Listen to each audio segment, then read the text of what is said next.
Hey everyone, welcome back to our channel. आज के lecture में हम भाई बात करने जा रहे हैं या जानने जा रहे हैं कि क्या वाई क्रोमोसोम्स मेल के अंदर डिसअपियर हो रहे हैं, एक्सटिंक्ट हो रहे हैं, या क्या अब मेल विलुप्त होने वाले हैं इस पृथ्वी से।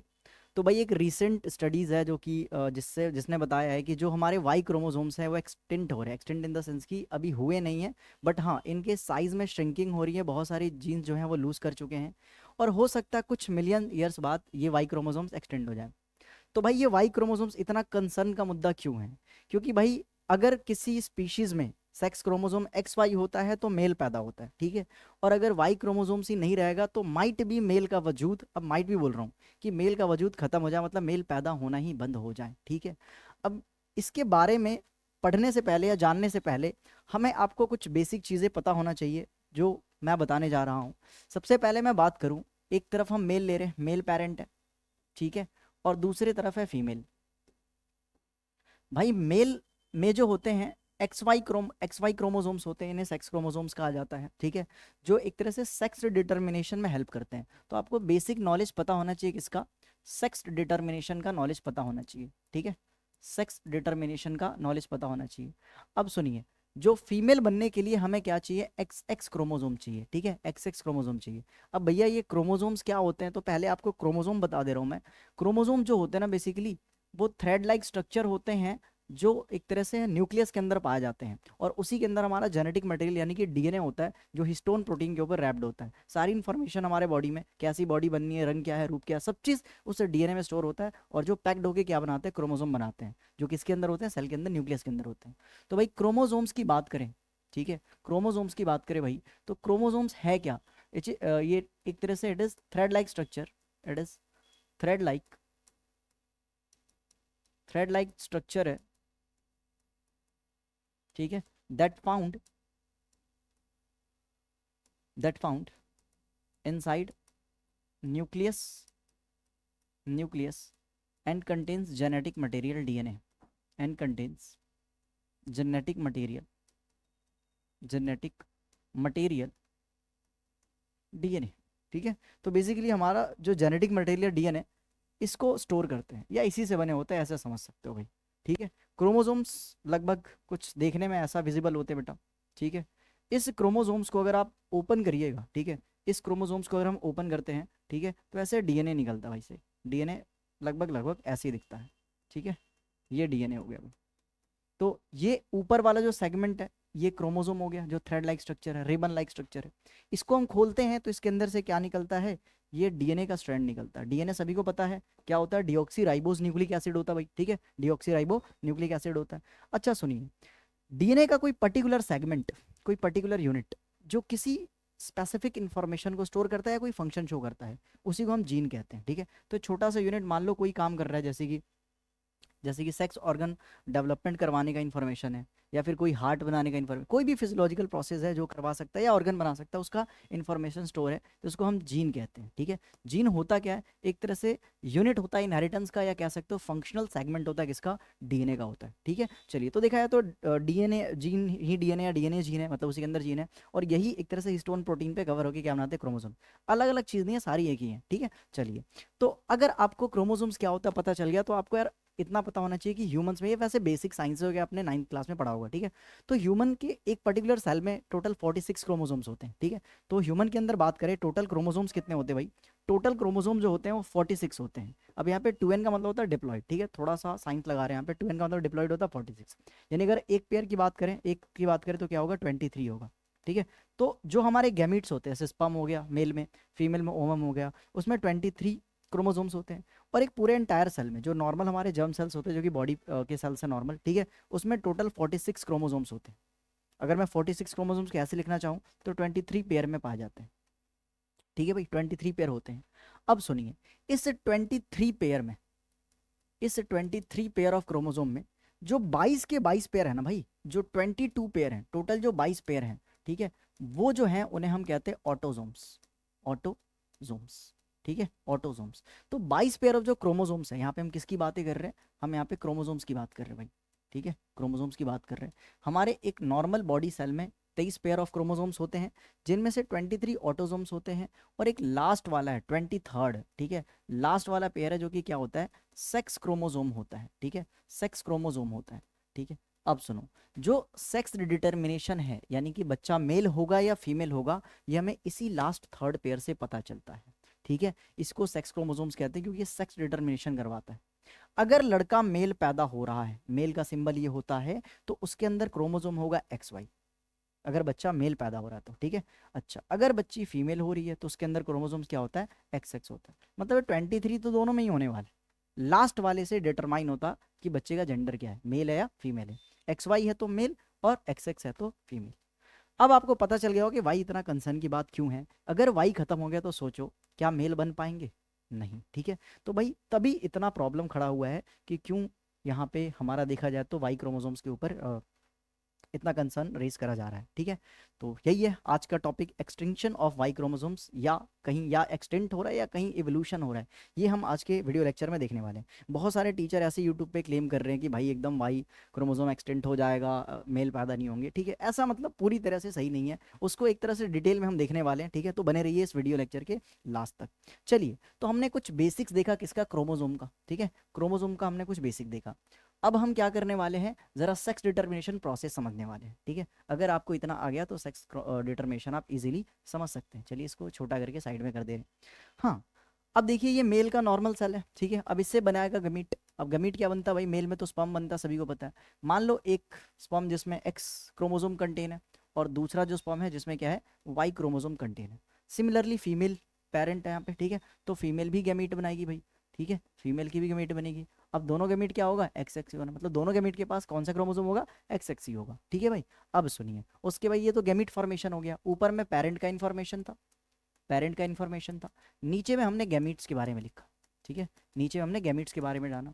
अब उसके बाद क्या होगा, फर्टिलाइजेशन होगा, फ्यूजन होगा। तो क्या होगा, जब ये X इस X से मिलेगा, जब ये X इस X से मिलेगा तो यहाँ पे XX होगा, और XX यानी कि फीमेल चाइल्ड पैदा होगी, ठीक है। फीमेल को हम क्या कर रहे हैं, O पॉजिटिव से रिप्रेजेंट कर रहे हैं, ठीक है, फीमेल। सिमिलरली अगर यही X इस वाले X से फर्टिलाइज करा, ठीक है, तो यहाँ पे फिर अगेन क्या पैदा होगा भाई, फीमेल पैदा होंगी, ठीक है। चलिए अब बात करते हैं, अगर ये वाला वाई इस X से फ्यूज हुआ तो भाई यहाँ पे जो सेल बनेगा उसमें XY होगा, और XY क्रोमोसोम आएगा तो भाई लड़का पैदा होगा, ठीक है। ऐसे ही अगर ये वाई फिर से X के साथ फ्यूज हुआ तो इस केस में भी क्या होगा, XY, यानी इस केस में भी क्या होगा, लड़का होगा। तो भाई ये 50-50% का, 50-50% का चांस होता है कि लड़का होगा या लड़की होगा। मतलब किसी एक पे ब्लेम नहीं कर सकते हैं कि भाई तू ही लड़का करवा रही है या तेरे वैसे लड़की हो रही है, ठीक है। देखो 50% चांस है कि फीमेल चाइल्ड पैदा हो, फीमेल चाइल्ड पैदा हो या फीमेल ऑफस्प्रिंग पैदा हो। 50% चांस है कि मेल पैदा हो, ठीक है, 50% चांस है क्या हो, मेल पैदा हो, ठीक है। अब सुनो, रिसेंट जो हमारा वो आया है न्यूज़ में, काफ़ी ट्रेंड में चल रहा है कि वाई क्रोमोसोम्स का साइज छोटा हो रहा है, बहुत सारे जीन लूज कर रहे हैं, या हो सकता है कि मतलब कुछ मिलियन ईयर्स बाद वाई क्रोमोसोम एक्सटेंट हो जाए। तो भाई अगर वाई क्रोमोसोम्स नहीं रहेंगे तो हो सकता है मेल भी पैदा होना बंद हो जाए, और अगर मेल होना बंद हो जाएंगे तो भाई रिप्रोडक्शन कैसे होगा, ठीक है, आगे एक तरह से पॉपुलेशन कैसे होगी, क्योंकि सिर्फ फीमेल तो बच्चा नहीं पैदा कर सकती हैं, मेल का स्पर्म भी तो चाहिए भाई फर्टिलाइजेशन करने के लिए, ठीक है। तो इसीलिए लोगों को लग रहा है कि अगर ऐसा हुआ तो भाई मेल विलुप्त हो जाएंगे और ह्यूमन एक तरह से एक्सटेंट हो जाएगा। सबसे पहले मेल एक्सटेंट होना स्टार्ट करेंगे, फिर फीमेल, और ऐसे ही पूरा ह्यूमन वाइप आउट हो जाएगा। तो क्या ये पूरी तरह से सही है, चलिए आइए देखते हैं ज़रा, ठीक है। अभी हमने बेसिक्स पढ़ लिया कुछ, क्या कि भाई जो क्रोमोसोम्स 23 पेयर ऑफ क्रोमोसोम्स होते हैं, ठीक है, जिनमें से जो हमें क्या करते हैं, एक तरह से बायोलॉजिकल सेक्स को डिटरमाइन करने में हेल्प करते हैं, बच्चा लड़का होगा लड़की होगी। अच्छा, अगर 2 X क्रोमोसोम्स होता है तो फीमेल होते हैं, ठीक है, एक X और एक Y हो तो क्या, मेल पैदा होता है, ठीक है। अब देखो, the Y chromosomes is what carries gene crucial for male development, ये बहुत इंपॉर्टेंट है। जो Y क्रोमोसोम्स के अंदर ऐसे जीन होता है, अभी मैंने पढ़ा है जीन क्या होता है, यूनिट ऑफ इनहेरिटेंस, यानी कि it is a functional segment of DNA, ठीक है, that store some specific information, मतलब कुछ एक तरह से विशिष्ट इन्फॉर्मेशन रखते हैं कि मेल का एक तरह से सेक्स ऑर्गन कैसे बनेगा, मेल का डेवलपमेंट कैसे होगा, वो वाई क्रोमोसोम्स के जीन कैरी करते हैं, ठीक है। अच्छा, इंक्लूडिंग एक बहुत फेमस जीन है SRY जीन, ठीक है, इसको भाई याद कर सकते हो, यूपीएससी के एग्जाम में शायद पूछा जा सकता हो, ठीक है। तो SRY जीन, ठीक है, या फिर जो बच्चे रिसर्च के लिए पढ़ रहे हैं उनके लिए बहुत ज़्यादा इंपॉर्टेंट है, ठीक है। नीट वालों के लिए उतना तो खास नहीं, हाँ बेसिक्स वाला इसका खास बात है, ठीक है, वो कर सकते हैं। तो SRY जीन की बात करें, ये ट्रिगर करता है फॉर्मेशन ऑफ मेल ऑर्गन्स, जो मेल ऑर्गन्स बनने हैं, मेल के जो भी ऑर्गन्स बनने हैं, उसका जो जीन जो इन्फॉर्मेशन कैरी है SRY जीन में है, और ये किस क्रोमोसोम पे पाया जाता है? Y क्रोमोसोम पे। यानी अगर Y क्रोमोसोम्स के जीन खत्म हो रहे हैं, एक तरह से कम हो रहे हैं, तो क्या होगा? ये भी अफेक्टेड होगा। हो सकता है जो मेल पैदा हो स्टेराइल पैदा हो, ठीक है, हेयर लॉस होने लगे, या उनके जो नॉर्मल बॉडी डेवलपमेंट होता है वो ना हो, या ब्रेस्ट साइज होने लगे, मतलब एक तरह से मेल वाला जो ब्रेस्ट साइज इंक्रीज होने लगे। तो भाई ये जो मेल वाले फीचर हैं वो कम होने लगेंगे और फीमेल फीचर बढ़ जाएंगे। या ऐसा भी हो सकता है कि जब सारे ही जीन खत्म हो जाएंगे वाई क्रोमोसोम्स पे, तो मेल पैदा होना ही बंद हो जाए। ठीक है, चलो ये सब पॉसिबिलिटी है, अभी मैं ये नहीं बोल रहा हूँ कि होगा, हो सकता है, ठीक है, हो सकता है। अभी किसी साइंटिस्ट ने क्लेम नहीं करा कि हो ही जाएगा। अब टीचर बोल रहे एकदम मेल खत्म है, ऐसा नहीं है भाई। पहले यार पूरा रिसर्च पेपर पढ़ो, थोड़ा टाइम दो, ठीक है। चलिए आगे बात करते हैं। Y chromosomes is significantly smaller than the X chromosome. अच्छा भैया, क्या ये जो क्रोमोसोम्स है उस पर XY लिखा होता है क्या? नहीं नहीं भाई, बिल्कुल नहीं लिखा होता है, ठीक है। ऐसे बहुत सारे थंबनेल लगा करके और बता रहे एक्स ऐसे लिखा होता है, वाई ऐसे नहीं, ऐसे क्रोमोसोम्स नहीं होते हैं, ठीक है। ये बस बेटा शो के लिए है ना, ऐसे क्रोमोसोम्स नहीं दिखते हैं कि भाई ये एक्स लिखा होगा, ये वाई जैसा शेप होगा, ना ना ना। क्रोमोसोम तो आपके नॉर्मली दिखते हैं जैसे मैंने बनाया था, ठीक है, क्रोमोसोम तो नॉर्मली दिखते हैं। अब ये XY की पहचान कैसे हो? तो देखिए भाई, जो एक्स क्रोमोसोम्स होता है ना, कंपैरेटिवली वाई के तुलना में बड़ा होता है, और वाई क्रोमोसोम छोटा होता है, ठीक है। वाई क्रोमोसोम्स क्या होता है? छोटा होता है। तो साइज देख के हम पता कर सकते हैं कि हाँ 23rd पेयर है, और इसका जो लास्ट है एक बड़ा एक छोटा है, यानी डेफिनेटली क्या होगा? ये XY होगा। अच्छा, अगर दोनों ही बड़े हुए तो, अगर भाई दोनों ही क्रोमोसोम्स बड़े हो गए तो, ठीक है, अगर दोनों ही एक साइज के हैं तो आप समझ लें क्या, दोनों क्या है बेटा? XX। तो ऐसे हम डिटरमाइन कर सकते हैं, ठीक है। हालांकि सेक्स डिटर्मिनेशन इलीगल है, बट फॉर रिसर्च पर्पस, ठीक है, हम डिटर्मिनेशन कर सकते हैं परमिशन लेने के बाद गवर्नमेंट से। अच्छा, ये बड़ा है, इसका मतलब एक्स में ज्यादा जीन होगा, ऑब्वियसली भाई एक्स वाले क्रोमोसोम में ज्यादा जीन होते हैं, ठीक है। कितने जीन्स होते हैं भाई? तो एक्स वाले क्रोमोसोम्स में 900 से लेकर के 1400 जीन पाए जाते हैं एक्स वाले में, ठीक है। और वाई वाले में अब तक जो बचे खुचे हैं, अब बचे खुचे क्यों बोल रहा हूँ? क्योंकि ऐसा नहीं है आजकल न्यूज आ रही है और अभी से ही मतलब एक्सटेंड होना स्टार्ट हो गया, नहीं नहीं, ठीक है। ये जो प्रोसेस चल रहा है ना, कि जो जीन कम हो रहा है, ठीक है, क्रोमोसोम्स वाई क्रोमोसोम श्रिंक हो रहा है, अभी से नहीं, मिलियंस ऑफ ईयर से चला आ रहा है, ठीक है। ये through out the evolutionary period ये चला रहा है कि वाई वाला क्रोमोसोम्स वो जीन खत्म हो जा रहे हैं, लूज हो जा रहे हैं, ठीक है, और उनका साइज श्रिंक हो रहा है, ठीक है। तो अभी से नहीं हो रहा, मतलब अभी न्यूज़ में चल रहा था अभी स्टार्ट हो गया, नहीं है, ये मिलियंस ऑफ ईयर से चल रहा है, और एक कंटिन्यूस प्रोसेस है। ऐसा नहीं कि कल को आगे मेल बंद हो गया, नहीं, अभी ये होने में काफी टाइम लगेगा। तो डरने वाली बात नहीं भाई, ठीक है, तुम्हारे बच्चे होंगे, लड़का लड़की सब होगा, ठीक है। अभी से ही स्लोगन स्टार्ट मत कर देना कि भाई बेटा बचाओ बेटा पढ़ाओ, ठीक है, अभी चलने दो, बेटी बचाओ बेटी पढ़ाओ। तो भाई 55 जीन्स होते हैं किसमें? वाई वाले में। तो भाई डेफिनेटली वाई में अगर जीन्स कम है तो साइज छोटा होगा, एक्स में जीन ज्यादा है तो साइज बड़ा होगा, ठीक है। चलिए आगे बात करते हैं।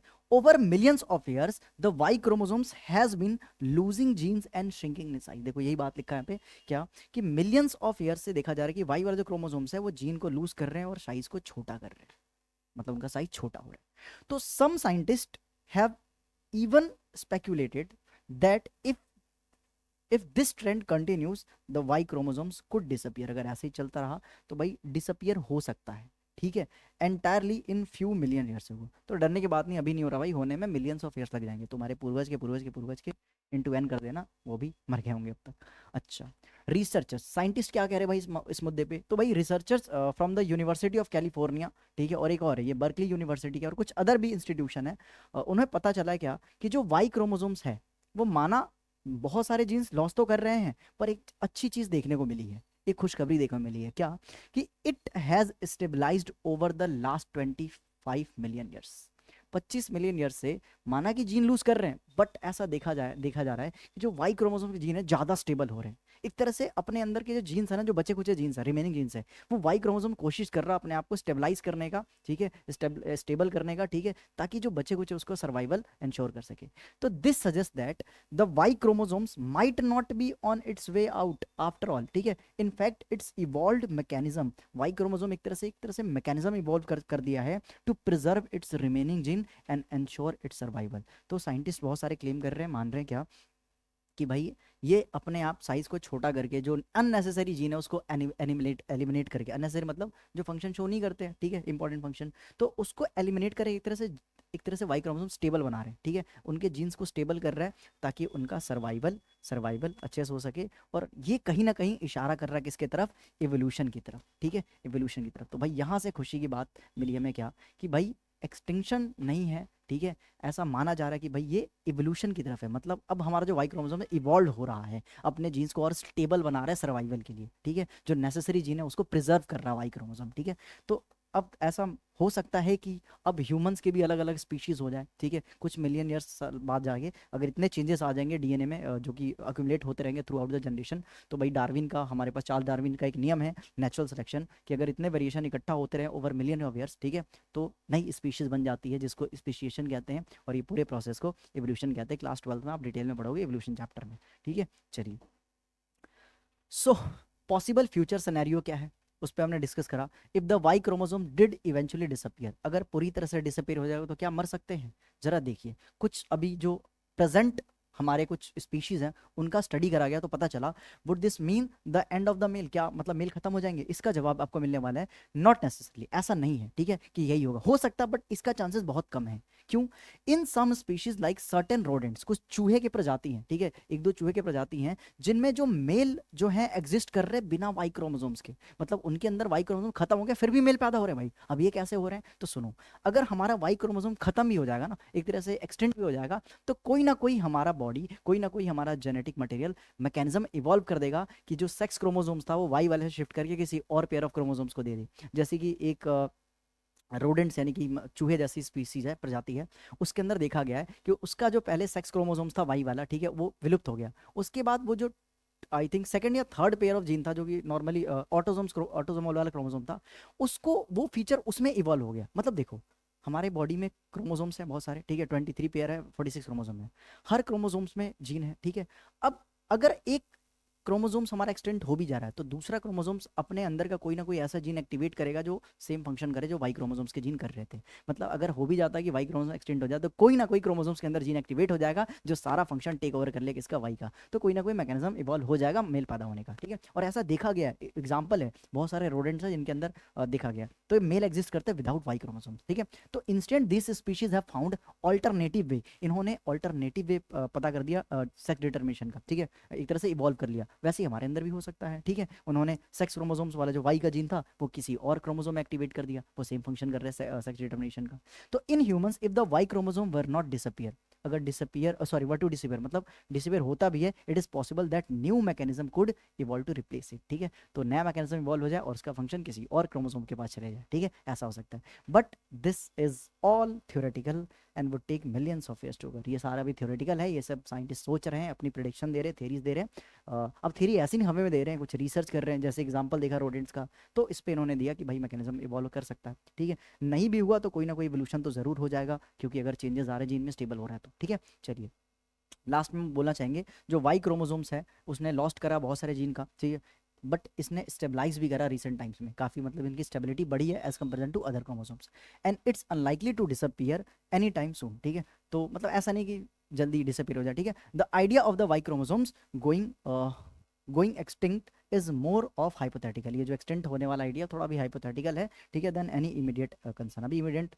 अभी हाल फिलहाल में कंसर्न की कोई दिक्कत नहीं, अभी टेंशन वाली बात नहीं है, अगर ये होगा भी तो होने में भाई बहुत टाइम लगेगा, तो टेंशन लेने की जरूरत नहीं है, ठीक है। So there no need to worry.